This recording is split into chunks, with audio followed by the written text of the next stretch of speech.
अस्सलाम वालेकुम। मैं हूं बशारत हुसैन काज़मी और आप देख रहे हैं काज़मी 360। एक तरफ अमेरिका की जदीद तरीन जासूस टेक्नोलॉजी है और दूसरी तरफ ईरान का घोस्ट टैंकर फ्लीट जो पाबंदियां तोड़कर तेल बेचने के लिए कोई भी चाल चलने को तैयार है। और अब ये मैदान खलीज फारस के आबनाए हुर्मुज से निकलकर हमारे बिल्कुल सामने कराची के पानियों तक पहुंच चुका है। ओपन सोर्स इंटेलिजेंस कम्युनिटी में एक धमाका उस वक्त हुआ जब फ्लाइट ट्रैकिंग डाटा ने दिखाया कि अमरीकी बहरिया का जदीद तरीन जंगी जासूस त्यारा P-8A पोसाइडन कराची के साहिल के करीब मुसलसल चक्कर लगा रहा है। यह त्यारा पाकिस्तानी फ़ज़ाई हदूद में नहीं घुसा, लेकिन बैनुल अक़वामी पानियों में हमारी समुद्री हदूद के ऐन ऊपर इसकी मौजूदगी अपने आप में एक बहुत बड़ा सवालिया निशान है। ये त्यारा अपने सेंसर्स की मदद से समंदर की गहराइयों से लेकर सतह तक हर चीज़ का बारीक बीनी से जायज़ा ले सकता है। सवाल यह है कि ये अचानक यहाँ क्या तलाश कर रहा है।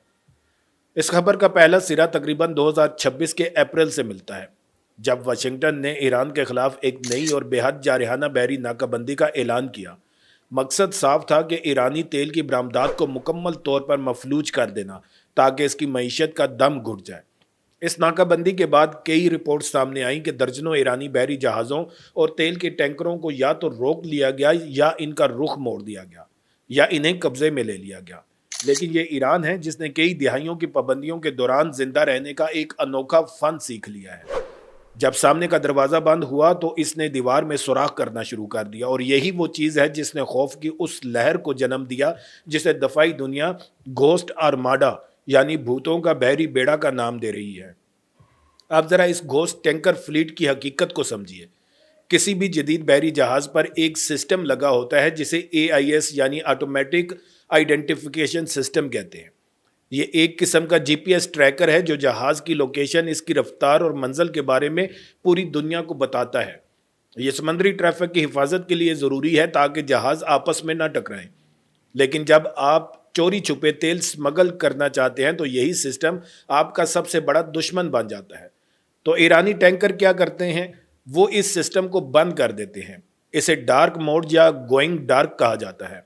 तसव्वुर करें, 1 लाख टन वजनी 2 एकल जहाज जो हाम तेल से लदा हुआ है यकायक दुनिया के रडार मॉनिटरिंग सिस्टम से मुकम्मल तौर पर गायब हो जाता है। ये समंदर का एक भूत बन जाता है जिसे सिर्फ वही देख सकता है जो आसमान से बराह रास्त इसे अपनी आंखों या ताकतवर रडार से तलाश कर रहा हो। यहीं से दूसरा हरबा शुरू होता है जिसे स्पूफिंग कहते हैं। इस तकनीक में जहाज अपना AIS सिस्टम बंद करने के बजाय इसमें झूठी मालूमात भर देते हैं। मिसाल के तौर पर ईरान से निकलने वाला एक टैंकर अपनी लोकेशन कुछ और बता सकता है, जबकि वो दर हकीकत कहीं और जा रहा है।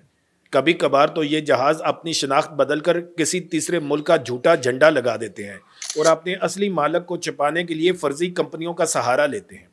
यह सब करने के बाद ये जहाज हमारे इलाके शिमाली बहिरा अरब की तरफ बढ़ते हैं। और अब सवाल यह है कि क्यों वो बराह रास्त चीन या किसी और एशियाई मंडी में क्यों नहीं जा सकते।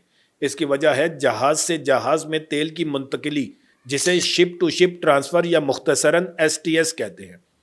समझने के लिए चाय की मिसाल लीजिए। फ़र्ज़ करें कि ईरान एक चाय की कंपनी है जिस पर पाबंदी है कि वो अपनी चाय मार्केट में नहीं बेच सकता, लेकिन एक और कंपनी है जिस पर कोई पाबंदी नहीं। ये दोनों समंदर के बीचों बीच, जहाँ कोई निगरानी नहीं, मिलती हैं।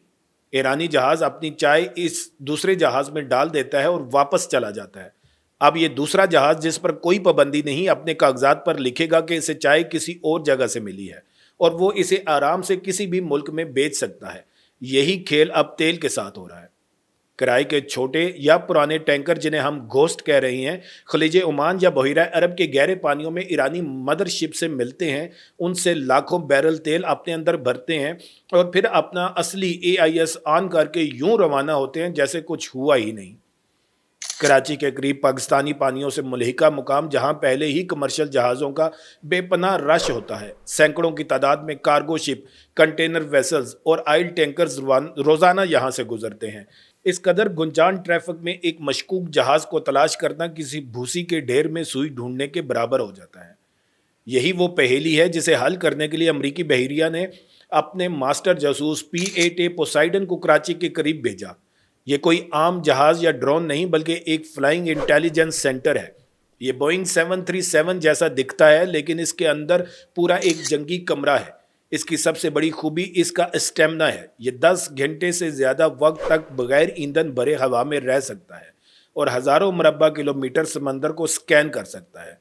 इसके पेट में लगा जदीद तरीन सरफेस सर्च रेडार किसी जहाज के धाती ढांचे को मीलों दूर से पकड़ सकता है, चाहे इसका AIS बंद ही क्यों ना हो। जब किसी मशकूक हदफ का पता चलता है तो पोसाइडन अपने इलेक्ट्रो ऑप्टिकल और इंफ्रारेड कैमरे इस्तेमाल करता है ताकि दूर से ही जहाज की तस्वीर ले सके और इसकी शनाख्त कर सके। लेकिन इसकी असल ताकत इसके सिग्नल्स इंटेलिजेंस की सलाहियत है। ये जहाज के कम्युनिकेशन सिस्टम को सुन सकता है, इनके रेडार की फ्रीक्वेंसी पकड़ सकता है और सबसे बढ़कर ये कि ये इन तमाम मालूमात को यकजा करके एक पैटर्न ऑफ लाइफ तैयार करता है।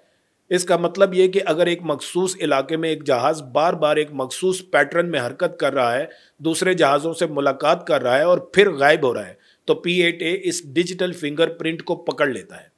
दफाई माहरीन इस बात पर मुत्तफिक हैं कि पोसाइडन का कराची के करीब चक्कर लगाना महज एक रूटीन गश्त नहीं था, यह अमरीकी बहरिया की स्ट्रेटेजिक पोजीशनिंग है। तारीख में जब भी किसी बड़ी फौजी कार्रवाई की तैयारी होती है तो इसका आगाज ऐसे ही सर्वेलेंस मिशन से होता है। अमेरिका ये वाज़े पैगाम दे रहा है कि वो सिर्फ आबनाए हॉर्मुज़ की नाकाबंदी पर ही मुतमईन नहीं, अब इसकी जासूसी का दायरा कार फैल कर पाकिस्तान की साहिली पट्टी, खलीज ओमान और बहीरा अरब के उन रास्तों तक पहुंच चुका है जो आगे चलकर अपनाए मलाका और बहर हिंद की तरफ जाते हैं। वो ईरान को ये दिखा रही हैं कि तुम जहां भी जाओगे हमारी नज़र तुम पर है। इसका मतलब ये भी है कि मुस्तकबिल करीब में हम उस खित्ते में अमरीकी बहरी जहाज़ों की तादाद में इजाफा और मज़ीद सख्त इंट्राडिक्शन ऑपरेशंस देख रहे हैं। लेकिन ये सारी सूरत हाल पाकिस्तान के लिए क्या मायने रखती है? ये मामला इंतहाई नाजुक है। एक तरफ पाकिस्तान की अपनी मईशत पर बहुत दबाव है और वो किसी ऐसी सूरत हाल में नहीं पड़ना चाहता जो इसे अमरीका के साथ किसी टकराव में डाल दे। दूसरी तरफ पाकिस्तान और ईरान की तवील मुश्तरका सरहद है, गहरे ताल्लुकात और तवानाई के हवाले से अहम मफादात वाबस्ता हैं। अगर कोई ईरानी जहाज़ जिसका AIS बंद है पाकिस्तानी इलाकाई पानियों में घुस कर या इसके करीब रहकर कोई STS ट्रांसफ़र करता है और अमरीकी बहरिया पीछा करते हुए आती है, तो ये एक छोटे से भड़कते हुए तनाज़ों की शक्ल इख्तियार कर सकता है। किसी भी गलत फहमी जहाज़ को रोकने की कोशिश या मुमकिन तौर पर किसी फौजी झड़प के संगीन नताइज हो सकते हैं। याद रखिए, बहीरा अरब में खेले जाने वाले इस खामोश खेल के दाव बहुत गहरे हैं। इसमें ना सिर्फ तेल की स्मगलिंग के अरबों डॉलर्स दाव पर लगे हैं, बल्कि पूरी दुनिया की तवानाई की सप्लाई लाइन और हमारे खित्ते का अमन भी इससे जुड़ा है। अमरीकी बहरिया का P8 पोसाइडन त्यारा उड़ान भरकर यह साबित कर रहा है कि मुस्तकबिल की जंगें अब सिर्फ ज़मीन या रवायती समंदरी हदूद तक महदूद नहीं रहेंगी, बल्कि वो इंफॉर्मेशन के मैदान में बहरी लॉजिस्टिक्स के गुमशुदा रास्तों पर और ग्रे जोन की उन धुंधली सरहदों में लड़ी जाएंगी जहां ये फैसला करना मुश्किल हो जाता है कि अमन कब ख़त्म हुआ और तनाज़ो कब शुरू हुआ। तो दोस्तों, ये थी उस खामोश मगर ख़तरनाक बहरी जंग की पूरी कहानी जो हमारे साहिलों के करीब लड़ी जा रही है। आपको इस सूरत हाल के बारे में क्या लगता है? क्या पाकिस्तान को इस मामले में अपना किरदार मज़ीद वाज़े करना चाहिए? और क्या आप समझते हैं कि ये ईरानी भूत बहरी बेड़ा वाकई अमरीकी जासूस तैयारों को चकमा दे सकता है? अपनी राय ज़रूर लिखें, क्योंकि ये आपकी और हमारी कौमी सलामती का मामला है। इस पूरी सूरत हाल पर गहरी नज़र रखने के लिए अपने दोस्तों के साथ इस वीडियो को शेयर और चैनल को सब्सक्राइब करना ना भूलिएगा। वीडियो को आखिर तक देखने का बहुत शुक्रिया। फिर मिलेंगे एक नई वीडियो के साथ। अल्लाह ताला आप सबका हामी और नासिर हो। पाकिस्तान जिंदाबाद।